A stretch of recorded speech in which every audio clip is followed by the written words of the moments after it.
Hello friend, power plant with Rahul में आपका स्वागत है। एमडीवीएपी सीरीज के इस पार्ट में हम लोग डिटेल से देखेंगे कि फीड वाटर साइकिल का डिटेल्ड ओवरव्यू इन डीसीएस पेज। क्योंकि बहुत सारे फ्रेंड्स का ये डिमांड आया था कि सर डीसीएस पेज में हमको फीड वाटर साइकिल का फ्लो डायग्राम दिखाइए कि उस लाइन का क्या क्या इंपॉर्टेंस है। आपका एचपी हीटर का जो बाईपास लाइन जो है वो आपका 50% बाईपास लाइन का क्या इंपॉर्टेंस है, 100% बाईपास लाइन का क्या इंपॉर्टेंस है, तो हमको डीसीएस पेज में ले जाके थोड़ा इसको दिखाइए।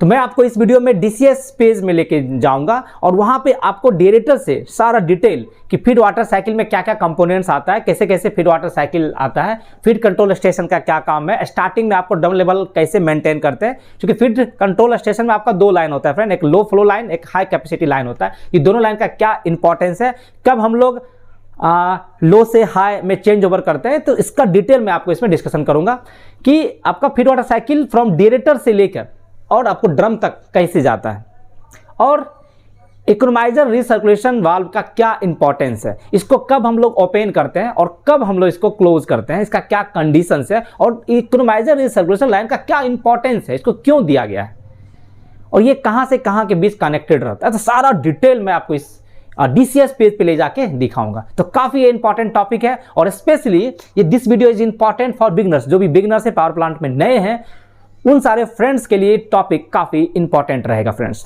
कि डीसीएस पेज में मैं आपको दिखाऊंगा कि सारा पेज, सारा इक्विपमेंट का कहां कहां लाइन डायग्राम है।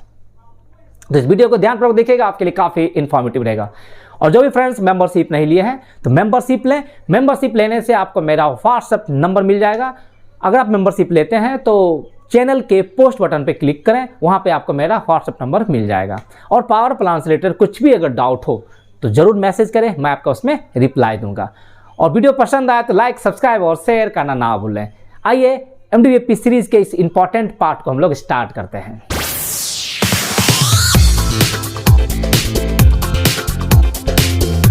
एमडीवीएपी का पेज में मैं आपको दिखा रहा हूं डीसीएस में कि एमडीवीएपी में देखिएगा कि ये आपका बूस्टर पंप है। बूस्टर पंप में आपका सक्शन कहाँ डायरेक्टर से आता है। देखिए यहाँ पे आपका सक्शन वाल्व है और ये आपका स्टेनर है। तो सक्शन वाल्व को देखिए, आपका जब तक ये ओपन फीडबैक नहीं आएगा तब तक आपको ओपन स्टार्ट परमिशन नहीं मिलेगा। तो यहाँ से देखिए ये आपका सक्शन में आ रहा है। सक्शन में जनरली इसका प्रेशर आपको 7 kg के आसपास रहेगा। और फिर यहाँ से आपका ये डिस्चार्ज लाइन निकलता है। डिस्चार्ज लाइन देखिए, डिस्चार्ज लाइन में आपका एक कोनिकल स्टेनर है। यहाँ देखिए ये आपका कोनिकल स्टेनर है और यहाँ से आपका बीएफपी में जाता है। बीएफपी में देखिए ये आपका डिस्चार्ज लाइन है।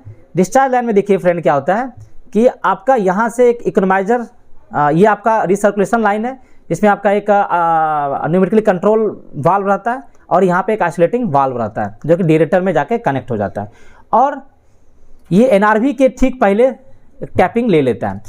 और यहाँ के बाद डिस्चार्ज लाइन है। डिस्चार्ज लाइन में आपका मेन डिस्चार्ज वाल्व और इसका आईबीबी होता है। फिर वहाँ से एक कॉमन हेडर बनाता है तीनों बीएफपी का। तो जब भी हम लोग एमडीवीएपी को स्टार्ट करेंगे तो डिस्चार्ज वाल्व को क्लोज करके और रिसर्कुलेशन वाल्व को ओपन कंडीशन में ही चलाएंगे। और उसके बाद फिर हम लोग धीरे धीरे आईबीबी को ओपन करेंगे, फिर मेन डिस्चार्ज वाल्व को ओपन करेंगे। इस तरह से होता है। फिर यहाँ पे देखिए आपका अगर हम लेआउट अगर देखें तो यहाँ पे आपका मेन मोटर है जिसका आपका आरपीएम 1498 आरपीएम के आसपास रहता है। ये मोटर जो है directly couple to the booster pump होता है। तो जो मोटर का आरपीएम होगा वही आपका बूस्टर पंप का आरपीएम होता है। बट बीएफपी जो है, बीएफपी ये मोटर के साथ डायरेक्टली कपल नहीं रहता है। तो मोटर और बीएफपी के बीच में आपका हाइड्रोलिक कपलिंग रहता है। बड़ा इंपॉर्टेंट काम है इसका हाइड्रोलिक कपलिंग का। तो यहाँ से हाइड्रोलिक कपलिंग है। हाइड्रोलिक कपलिंग के थ्रू क्या होता है कि मोटर का आरपीएम तो कांस्टेंट है बट बीएफपी का आरपीएम को हम लोग इंक्रीज करते हैं। इसका आरपीएम जो है तो 5400 आरपीएम से भी ज़्यादा जा सकता है। 5400-5500 आरपीएम तक इसका जाता है। तो यहाँ पे देखिए आपका हाइड्रोलिक कपलिंग, मोटर और बीएफपी के बीच में आपका हाइड्रोलिक कपलिंग है। और हाइड्रोलिक कपलिंग का हेल्प से ही हम लोग बीएफपी का स्पीड इंक्रीज या डिक्रीज करते हैं और उससे हम लोग डबल लेवल को मेंटेन करते हैं। हाइड्रोलिक कपलिंग में देखिए आपका 3 पंप है। एक आपका एओपी है, एक आपका एमओपी है, एक आपका डब्ल्यूओपी है। तो जब आपका एमडीवीएपी क्लोज भी रहता है तब भी हम लोग एओपी को स्टार्ट करके रखते हैं, क्योंकि एओपी से जो वाटर है या आपका ऑयल है वो जितना भी लुब्रिकेशन बियरिंग है, लुब्रिकेशन के लिए जाता है सारा बियरिंग में, चाहे वो आपका बूस्टर पंप का बियरिंग हो या आपका गियर आपका मोटर का बियरिंग हो या आपका बीएफपी का बियरिंग हो, हाइड्रोलिक कपलिंग का बियरिंग हो, सब में आपका ये बियरिंग को कूलिंग करने के लिए जाता है।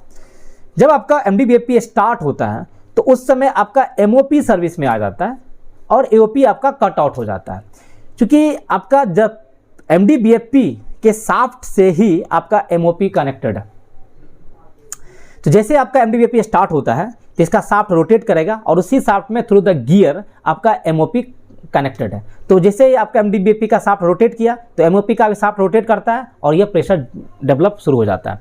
और आपका लूब ऑयल का प्रेशर दिखेगा फ्रेंड 2.5 kg के आसपास मिलेगा। जैसे ही आपका MDBFP स्टार्ट होता है MOP कट आउट हो जाएगा, आपका MOP कट इन हो जाएगा और AOP आपका कट आउट हो जाएगा। जैसे आप MDBFP को स्टॉप करते हैं तो आपका लूब ऑयल प्रेशर डिक्रीज करेगा और डिक्रीज करके जैसे ही ये 1.2 kg के आसपास पहुंचेगा तो आपका AOP स्टार्ट हो जाता है और MOP आपका बंद हो जाएगा। तो ठीक है, ये आपका AOP और MOP दोनों लुब्रिकेशन सिस्टम के लिए ही है। इसमें क्या होता है कि आपका एक लूब ऑयल कूलर होता है, लूब ऑयल कूलर के थ्रू आपका जाता है। पहले आपका AOP और MOP दोनों जो है वह जो है उस ऑयल को पहले कूलर के पास भेजता है, कूलर के बाद इसका टेम्परेचर को डिक्रीज करके फिर बियरिंग के पास भेजता है। लूब ऑयल कूलर में जो वाटर आता है वो TGCW का आपका वाटर आता है और वही ऑयल को कूल करता है। और एक बड़ा इंपॉर्टेंट पंप है आपका WOP। ये देखिए आपका WOP है, मतलब वर्किंग ऑयल पंप। इसका काम होता है हाइड्रोलिक कपलिंग में। हाइड्रोलिक कपलिंग जो स्कूप में का यूज़ करके जो हम लोग RPM को इंक्रीज या डिक्रीज करते हैं, तो उसका मेन इंपॉर्टेंट काम है WOP का। WOP का प्रेशर जनरली आपका 3.3 से 3.5 kg के आसपास रहता है और इसके भी टेम्परेचर को कंट्रोल करने के लिए आपका वर्किंग ऑयल कूलर होता है। तो जनरली आपका 2 कूलर हो गया, एक आपका लूब ऑयल कूलर हो गया, एक आपका वर्किंग ऑयल कूलर हो जाता है। तो वर्किंग ऑयल कूलर में भी TGCW का ही लाइन आता है, बट दोनों में अंतर क्या है कि रनिंग कंडीशन में आपका लूब ऑयल कूलर में तो वाटर TGCW का वाटर तो फ्लो करता रहेगा, बट वर्किंग ऑयल कूलर में TGCW का वाटर नहीं आता है। ये वाटर तभी आएगा जब आप MDBFP को स्टार्ट करते हैं। ऐसा क्यों? क्योंकि आपको वर्किंग ऑयल के टेम्परेचर को मेंटेन रखना है। तो एक सफिशिएंट टेम्परेचर को मेंटेन रखने के लिए इसमें जो है TGCW का वाटर का फ्लो हम तभी एस्टैब्लिश करेंगे जब आपका MDBFP स्टार्ट होता है। इसके लिए देखिए क्या है फ्रेंड कि आपका देखिए TGCW का जो वाटर आ रहा है वो डायरेक्ट आपका लूब ऑयल कूलर में तो जा रहा है, लेकिन यहाँ पे आपका एक मोटराइज वाल्व दे दिया है। ये मोटराइज वाल्व का लॉजिक है कि जब तक आपका MDBFP स्टार्ट नहीं होगा ये मोटराइज वाल्व आपका ओपन नहीं होगा। ये मोटराइज वाल्व दिखेगा, जैसे आप स्टार्ट कमांड दीजिएगा ये ओपन हो जाएगा, जैसे आप MDBFP को स्टॉप कीजिएगा तो मोटराइज वाल्व आपका क्लोज हो जाता है। तो यहाँ से जो वाटर आता है फ्रेंड, ये वर्किंग ऑयल कूलर में तो जाता ही जाता है, साथ ही साथ मोटर के वाइंडिंग को भी कूलिंग करने के लिए जाता है। तो मोटर जब बंद है तो उसमें उसको कूलिंग क्यों करना है, और फालतू का मॉइस्चर चला जाएगा।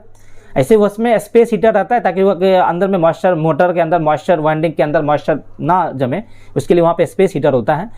बट वहाँ पे कूलिंग क्यों करना, तो इसलिए आपका यहाँ पे मोटराइज वाल्व दे दिया है कि जैसे आप MDBFP स्टार्ट होगा तो यहाँ से TGCW का लाइन इस मोटराइज वाल्व के थ्रू वर्किंग ऑयल कूलर में भी जाएगा और मोटर के वाइंडिंग को भी कूलिंग करने के लिए चला जाता है। तो ये लॉजिक बड़ा अक्सर इंटरव्यू में पूछा जाता है कि वर्किंग ऑयल कूलर में क्या MDBFP बंद रहता है तब भी वाटर का फ्लो होता है? नहीं, सिर्फ लूब ऑयल कूलर में आपका वाटर का फ्लो होता है। देखिए इस लाइन में आपका कोई भी वाल्व नहीं है, लेकिन इस लाइन में देखिए आपका मोटराइज वाल्व है और यहाँ से आपका वर्किंग कूलर में गया और यहाँ से आउट हो जाता है। फीड वाटर साइकिल का इन DCS पेज में देखते हैं कि DCS पेज में आपका फीड वाटर साइकिल कहाँ से स्टार्ट होता है। तो फ्रेंड 2 प्रकार का साइकिल आप पढ़े होंगे, एक आपका कंडेंसेट वाटर साइकिल होता है, एक आपका फीड वाटर साइकिल होता है। कंडेंसेट साइकिल आपका स्टार्ट कहाँ से होता है? कंडेंसर से, हॉट वेल से होता है। हॉट वेल से आपका CP के थ्रू आपका GSC से होता हुआ ड्रेन कूलर में आता है, ड्रेन कूलर से LP heater 1, LP heater 2, LP heater 3 होता हुआ आपका डिएरेटर में आता है। तो इसको हम लोग कंडेंसेट वाटर साइकिल कहते हैं। और डिएरेटर से आपका बॉयलर फीड पंप से होता हुआ आपका HP हीटर से होता हुआ फीड कंट्रोल स्टेशन से होता हुआ इकोनोमाइजर में जाता है। इसको हम लोग फीड वाटर साइकिल कहते हैं और इकोनोमाइजर से आपका ड्रम में फीड वाटर चला जाता है। तो हम लोग यहाँ पे फीड वाटर साइकिल स्टार्ट कहाँ से होता है? तो डिएरेटर से स्टार्ट होता है। डिएरेटर में बड़ा इंपॉर्टेंट फंक्शन होता है। डिएरेटर में हम लोग क्या करते हैं? फीड वाटर को हीट करते हैं with the help of steam, जो पैगिंग स्टीम होता है। पैगिंग स्टीम का आपका 3 सोर्स होता है, एक आपका APRDS से सोर्स होता है, CRS से होता है और IP एक्सट्रैक्शन स्टीम से होता है। नॉर्मल कंडीशन में जब आपका यूनिट रनिंग कंडीशन में रहता है तो हम लोग IP एक्सट्रैक्शन से हम लोग डिरेटर का पैकिंग करते हैं, जहाँ पे हम लोग फीड वाटर के टेम्परेचर को इंक्रीज़ करते हैं, उसका टेम्परेचर अप्रॉक्सीमेट 160 से 170 डिग्री सेल्सियस तक ले जाते हैं, और प्रेशर जो होता है जनरली 6 से 6.5 kg के प्रेशर के आसपास होता है। उसको हम लोग हीट क्यों करते हैं फीड वाटर को डिरेटर में, ताकि ये हम लोग जानते हैं कि ऑक्सीजन का जो सॉल्युबिलिटी होता है इन लिक्विड वो टेम्परेचर के साथ डिक्रीज करता है। तो जैसे जैसे हम लोग फीड वाटर के टेम्परेचर को इंक्रीज करते हैं तो ऑक्सीजन का सॉल्युबिलिटी डिक्रीज होता है और डिजॉल्व ऑक्सीजन रिमूव होता है। ठीक है, तो डिरेटर से आप देखिएगा फ्रेंड आपका 3 लाइन आ रहा है। क्योंकि आपका 3 लाइन क्यों आ रहा है, क्योंकि आपका 3 BFP है, एक आपका MD-BFP है और 2 आपका TD-BFP होता है।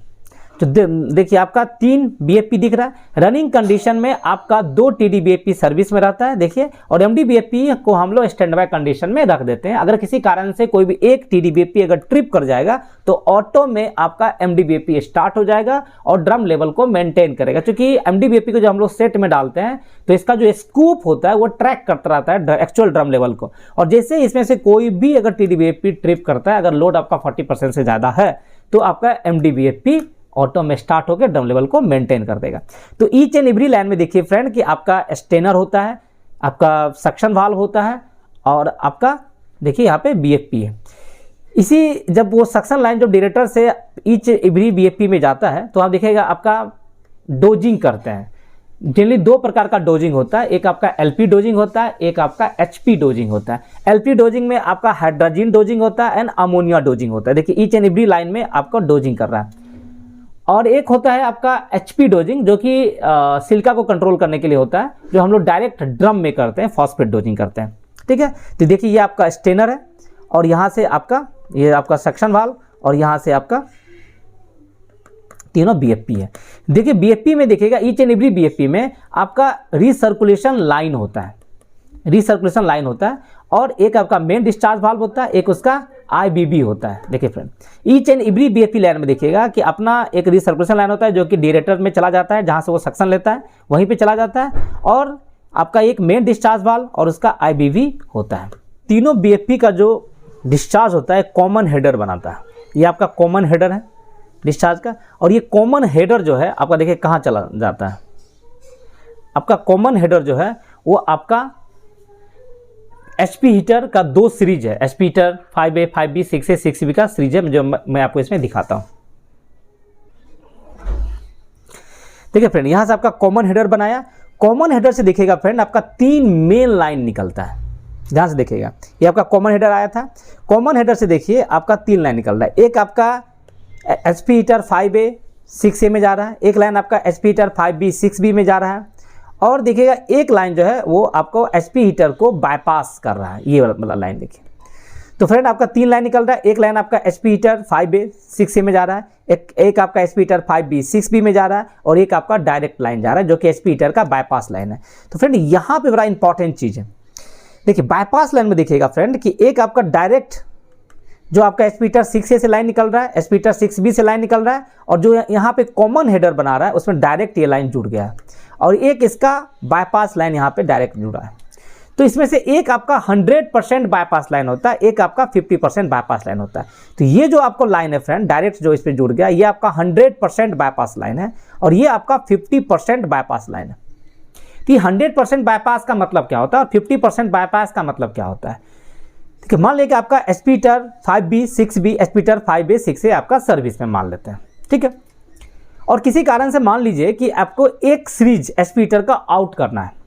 SP हीटर का एक सीरीज आपको क्या करना है फ्रेंड कि आउट करना है। मान लीजिए कि SP हीटर 5B में कुछ प्रॉब्लम हो गया या 6B में आपका प्रॉब्लम हो गया, तो अगर किसी एक भी HP हीटर में अगर प्रॉब्लम आता है तो आपको एक सीरीज पूरा आउट करना पड़ता है। चाहे मान लीजिए SP हीटर 6B में प्रॉब्लम आया तो SP हीटर 5B को भी आउट करना पड़ेगा, या SP हीटर 5B में अगर प्रॉब्लम आया तो SP हीटर 6B को भी आउट करना पड़ेगा। मतलब एक सीरीज आपको पूरा आउट करना पड़ता है। आउट का मतलब क्या होता है कि इसमें जो आपका जो फीड वाटर जो लाइन जा रहा है और एक्सट्रैक्शन स्टीम का जो लाइन है, दोनों लाइन को आइसोलेट करना होता है, तभी उसको आउट माना जाता है। जैसे आपको SP हीटर 5A 6B को आउट करना है, इसका मतलब आपको स्टीम लाइन जो है एक्सट्रैक्शन स्टीम इसमें आता है। SP हीटर 6B में जो एक्सट्रैक्शन स्टीम आता है वो CRS से आता है, और SP heater 5A and 5B में जो एक्सट्रैक्शन स्टीम आता है for the heating of the feed water, वो आपका IP एक्सट्रैक्शन स्टीम होता है। तो आपको इसका दोनों में जो स्टीम लाइन आता है, दोनों स्टीम लाइन को आप बंद कर दीजिएगा। इसका मतलब एस्पीटर 5B एंड 6B आपका आउट हो गया है। और अगर फीड वाटर लाइन को भी आपको मान लिया कि अगर मेंटेनेंस बोलता है फीड वाटर लाइन को भी बंद कीजिए, तो इसका जो आपका फीड वाटर का जो इनलेट वाल्व है और यहाँ देखिए आपका फीड वाटर का जो आउटलेट वाल्व है, इसको आपको क्लोज करना होगा। इसमें दोनों में मोटराइज वाल्व, उसका आईबीबी, और इसमें भी आपका मोटराइज वाल्व और आईबीबी दोनों को आपको बंद कर दीजिएगा। इसका मतलब आपको ये सीरीज आउट हो गया। लेकिन ये आपको बंद करने के लिए नहीं देगा परमिसिव। आप इसको अभी आप रनिंग कंडीशन में FDB 9 जो ये आपका इनलेट वाल्व हो, ये आपका आउटलेट वाल्व है, आप किसी को भी क्लोज कीजिए, आपको क्लोज परमिसिव नहीं देगा। क्लोज परमिसिव क्यों नहीं देगा? क्योंकि इसका क्लोज परमिसिव तभी देगा जब इसका 50% बाईपास लाइन, ये वाला वाल्व ओपन रहेगा। जब तक आप इसको ओपन नहीं कीजिएगा तब तक आपको ये दोनों वाल्व को क्लोज करने का परमिशन नहीं देगा। तो 50% बाईपास का लाइन मतलब होता है कि एक सीरीज ऑफ HP हीटर को आप अगर आप आउट कर रहे हैं तो 50% बाईपास वाला इस लाइन को पहले आपको ओपन करना पड़ेगा।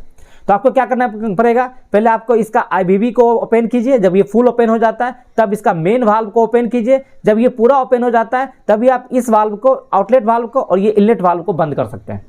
ये परमिसिव दिया हुआ है, ठीक है। नहीं तो अगर आपको इसको क्लोज डायरेक्ट कर दीजिएगा तो फीड वाटर का फ्लो ही तो घट जाएगा। जो फीड वाटर का कैपेसिटी आपका इस लाइन से जा रहा था, क्योंकि इसका 50% है, इसका 50% कैपेसिटी है।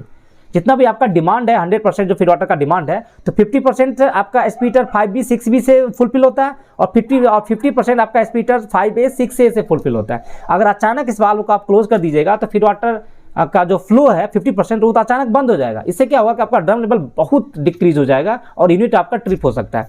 इसलिए इसका परमिसिव दे दिया है कि जब भी किसी HP हीटर, चाहे आप 5A 6A को क्लोज कीजिए या 5B 6B को क्लोज कीजिए, आपको इसका 50% लाइन को पहले मोटराइज वाल्व को ओपन करना पड़ेगा। इसका मतलब लाइन अप करना पड़ेगा। जब तक आप इसको लाइन अप नहीं कीजिएगा तब तक इसको क्लोज परमिसिव नहीं देगा।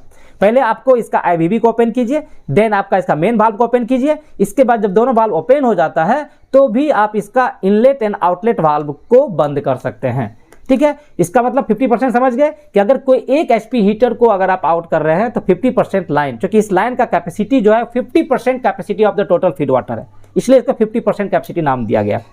अब 100% लाइन का क्या मतलब है कि मान लीजिए कि आपको एस्पीटर 5A 6A and 5B 6B दोनों को आउट करना है, दोनों सीरीज ऑफ एस्पीटर को अगर आउट करना है तो उस कंडीशन में आपको ये 100% बाईपास लाइन को पहले लाइन अप करना पड़ेगा, मतलब ओपन करना पड़ेगा।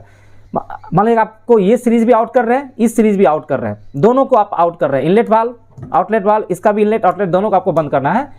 तो आपको सबसे पहले जो 100% बाईपास लाइन है ये वाला, इसका आपका IBB को ओपन कीजिए, फिर आपका मेन मोटराइज वाल्व को ओपन कीजिए। जब इसका ओपन फीडबैक आ जाता है then you can close the aspirator 5A 6A का जो आउटलेट, इनलेट और आउटलेट, और एस्पीटर 5B 6B का इनलेट और आउटलेट को आप क्लोज कर दीजिए, तभी आपको क्लोज परमिसिव भी देगा, ठीक है। तो ये आप समझ गए फ्रेंड कि आपका एस्पीटर 5B 6A का लाइन, एस्पीटर 5B 6B का लाइन और 100% का लाइन का क्या इंपॉर्टेंस है एंड 50% लाइन का क्या इंपॉर्टेंस है। 100% मतलब क्या कि इस दोनों को मिला के जितना फ्लो होना चाहिए वो एक लाइन आपका कैरी कर सकता है। मतलब इस एक लाइन का कैपेसिटी जो 100% of the total feed water ये कैरी कर सकता है। ये लाइन देखिएगा इसका डाया काफ़ी बड़ा होता है और 50% लाइन का डाया आपका छोटा रहता है। यहाँ से आने के बाद देखिएगा फ्रेंड कि आपको एक कॉमन हेडर बनाता है। एस्पीटर 5A 6A, एस्पीटर 5B 6B और ये 100% लाइन, ये 50% कैपेसिटी का लाइन है ना। जब ये आपस में एक कॉमन हेडर बनाता है, इस कॉमन हेडर से देखिएगा फ्रेंड कि आपका एक लाइन जो है वो सुपर हीटर स्प्रे के लिए निकाल देते हैं। तो सुपर हीटर स्प्रे का आपका दो प्रोविजन देखिए फ्रेंड क्या है। एक आपका फ्रॉम BFP, मतलब आपका तीनों BFP में दिखेगा आपका कि एक किकर स्टेज होता है और किकर स्टेज से जो अलग अलग लाइन आता है उस अलग अलग लाइन में एक इंडिविजुअल एक्सीलरेटिंग वाल्व भी होता है। तो वो अलग अलग लाइन बना के कॉमन हेडर बनाता है और वहाँ से आपका सुपर हीटर स्प्रे के लिए जाता है। और एक सुपर हीटर का स्प्रे का जो प्रोविजन होता है वो HP हीटर के आउटलेट हेडर से देखिए टैपिंग लिया है। तो दो प्रोविजन है, एक आपका डायरेक्ट BFP मतलब before going to the SP heater, उससे पहले आपको टैपिंग निकाल लेता है, और एक SP हीटर के बाद जब कॉमन हेडर बनाता है उससे आपका टैपिंग निकालता है। तो आपको देखिए फ्रॉम BFP और ये SP हीटर दोनों लाइन का आपका प्रोविजन है। यहाँ के बाद जो आपका फीड वाटर है वो आपका फीड कंट्रोल स्टेशन है। ये बड़ा इंपॉर्टेंट है, ये this is the feed control station.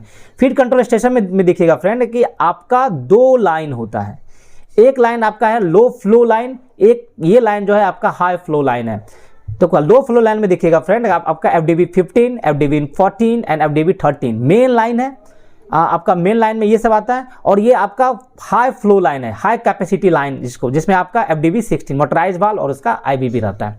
इस दोनों लाइन का बड़ा इंपॉर्टेंस है। जब आपका यूनिट मान लीजिए कि स्टार्टिंग कंडीशन में है, लाइटअप आपने कर दिया है और up to the 40% of the load तक आपको इसी लाइन से ड्रम लेवल को कंट्रोल करना है। इसमें कंट्रोल करने के लिए क्या है कि आपका एक न्यूमेटिक वाल्व है, जो ये आपका न्यूमेटिकली ऑपरेटेड कंट्रोल वाल्व है और इसी से हम लोग क्या करते हैं, इसको कंट्रोल करते हैं। और इसके आगे और पीछे आपका मोटराइज वाल्व और उसका IVV है, ठीक है।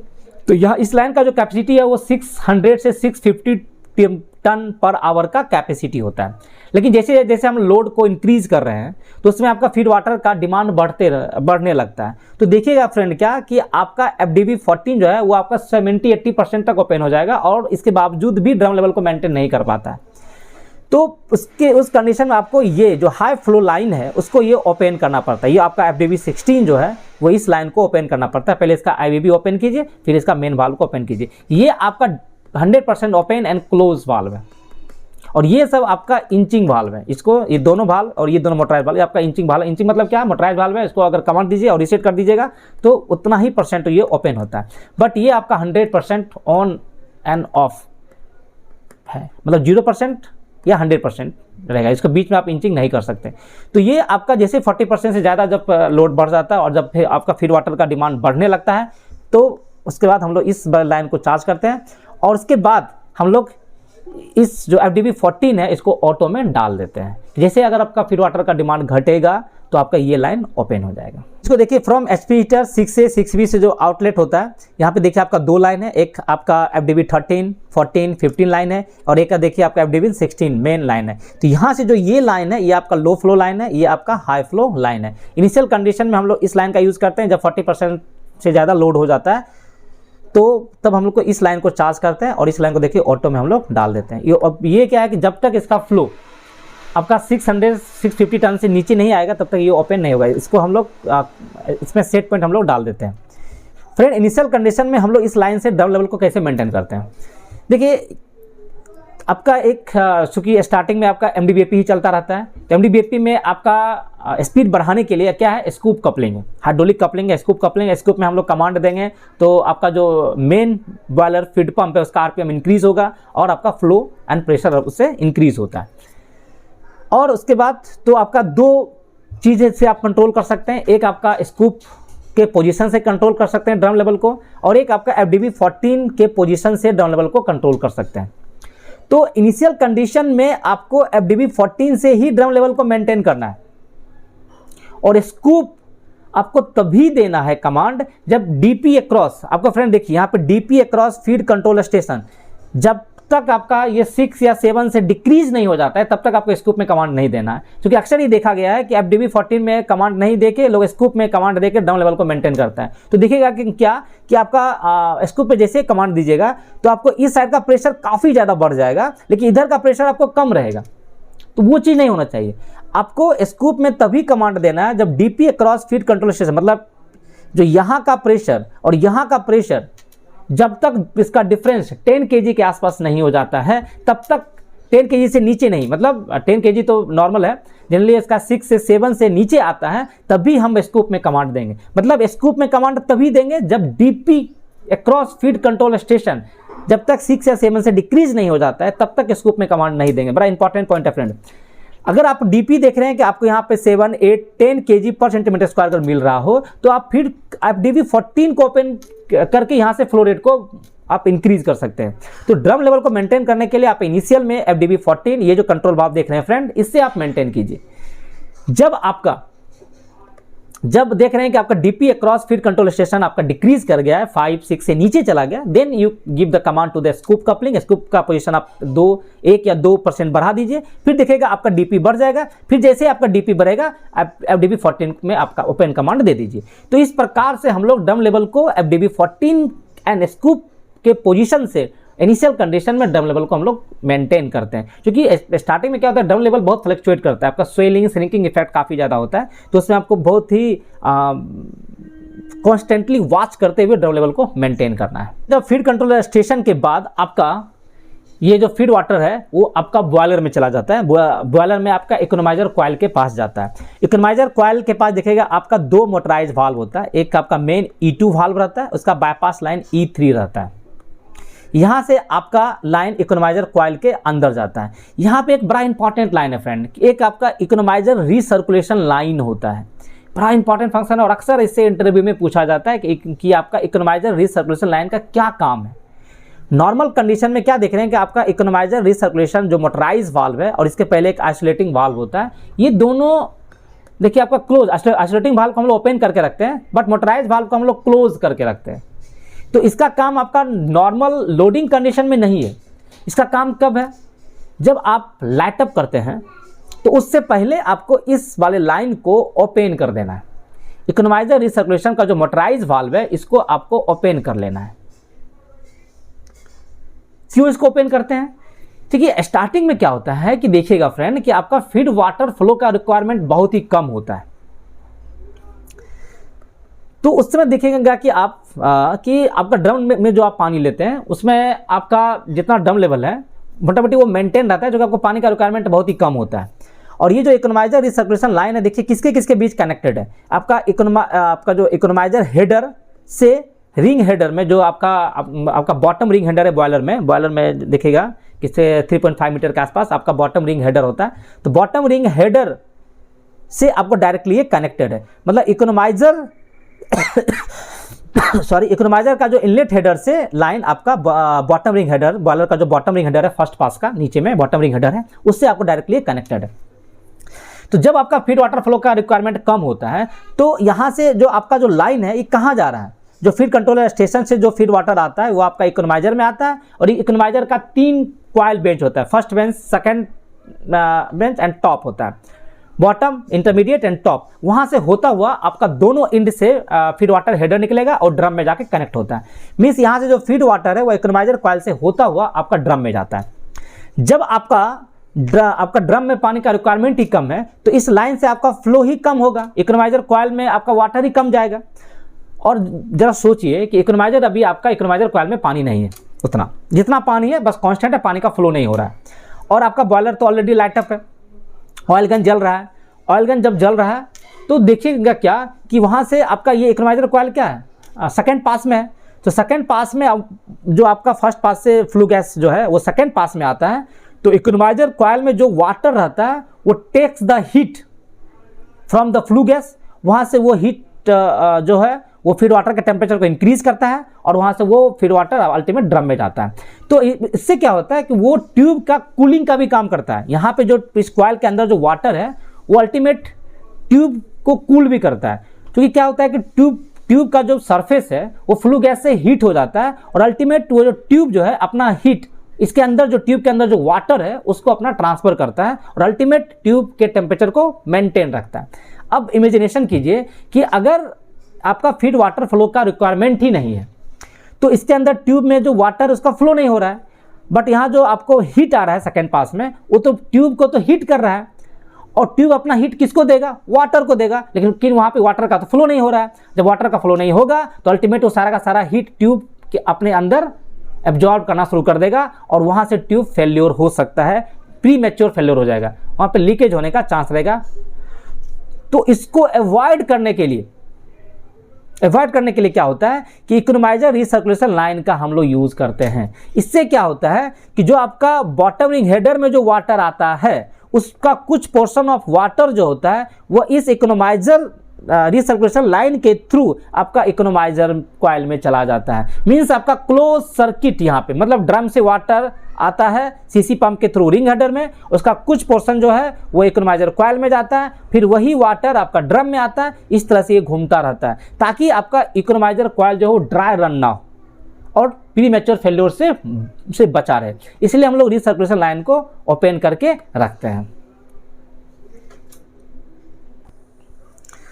तो फ्रेंड, अगर कोई पूछे इंटरव्यू में कि function of economiser recirculation valve का क्या काम है तो बोलिएगा कि economiser recirculation valve must be open to maintain flow in economiser to prevent steaming in it जो उसमें स्टार्फिंग होगा उसके अंदर वो ना हो, और इसमें जो है जो कॉइल के अंदर जो वाटर है वो स्टीम का फॉर्मेशन में ना आ जाए, जो कि आपको स्टीम नहीं बनाना है, ठीक है। दूसरा है कि to avoid any over heating of economiser tube which can occur at high flue gas temperature. जो आपका flue gas temperature, flue gas जो आ रहा है तो वो अपना हीट तो ट्यूब को देगा, तो अगर ट्यूब के अंदर वाटर का फ्लो नहीं होगा तो सारा का सारा हीट क्या होगा, ट्यूब के अंदर रह जाएगा और ट्यूब ओवर हीट हो जाएगा और प्रीमेच्योर फेल्योर हो जाएगा। तो उससे बचाने के लिए हम लोग इकोनोमाइजर रिसर्कुलेशन वाल्व को ओपन करके रखते हैं, बड़ा इंपॉर्टेंट फंक्शन है ये। अब ये क्वेश्चन आता है कि ये इकोनोमाइजर वाल्व को हम लोग क्लोज कब करेंगे, इस इकोनोमाइजर वाल्व को हमको क्लोज कब करना है। तो economiser recirculation valve must be closed when sufficient continuous water flow through economiser is established. जब आप देखिए कि फीड वाटर का फ्लो का धीरे धीरे जब डिमांड बढ़ना होगा तो अब वाटर आपका ऑलरेडी फीड कंट्रोल स्टेशन से होता हुआ इकोनोमाइजर कॉइल में जाना शुरू हो जाएगा, और जब आपका एक कंटिन्यूअस वाटर फ्लो एस्टैब्लिश हो जाता है, जब आपका sufficient continuous water flow through economiser is establish हो जाता है, तो हम इकोनोमाइजर रिसर्कुलेशन वाल्व को क्लोज कर सकते हैं। क्लोज कर देंगे, नहीं तो क्या होगा कि वाटर आपको डायरेक्ट यहाँ आना शुरू हो जाएगा। तो जनरली आपको पूछता है कि जैसे आपका यूनिट सिंक्रोनाइज हो जाता है, यूनिट सिंक्रोनाइज अगर हो गया तो इसको हम लोग क्लोज कर देंगे, और या after charging of HP-LP bypass steam. जब HP-LP बाईपास अगर 45% से ज़्यादा अगर ओपन कर लेते हैं, HP बाईपास जो BP1 BP2 वाल्व है, अगर उसको 25% से ज़्यादा ओपन कर लेते हैं, उसके बाद आप इसको क्लोज कर सकते हैं। तो जनरली नॉर्मल कंडीशन में जब यूनिट आपका सिंक्रोनाइज हो जाता है तभी हम लोग इकोनोमाइजर रिसर्कुलेशन वाल्व को क्लोज करते हैं। बड़ा ये इंपॉर्टेंट इंटरव्यू में अक्सर ये क्वेश्चन पूछा जाता है। इकोनोमाइजर के बाद इकोनोमाइजर का 3 बैंक है, first bank, second bank, third bank. तो जो आपका टॉप हेडर है इसके दोनों एंड से लेफ्ट एंड राइट साइड से देखिएगा आपका लाइन निकलता है, लेफ्ट एंड राइट साइड से देखिए आपका ड्रम में कनेक्ट हो जाता है। तो इस तरह से आपका कंडेंस ये फीड वाटर जो है ड्रम में आपका पहुंच जाता है। ये आपका ड्रम है, तो देखिए इकोनोमाइजर के लेफ्ट साइड से राइट साइड से दोनों से एक एक लाइन निकलता है और आपका ड्रम में जाके चला जाता है।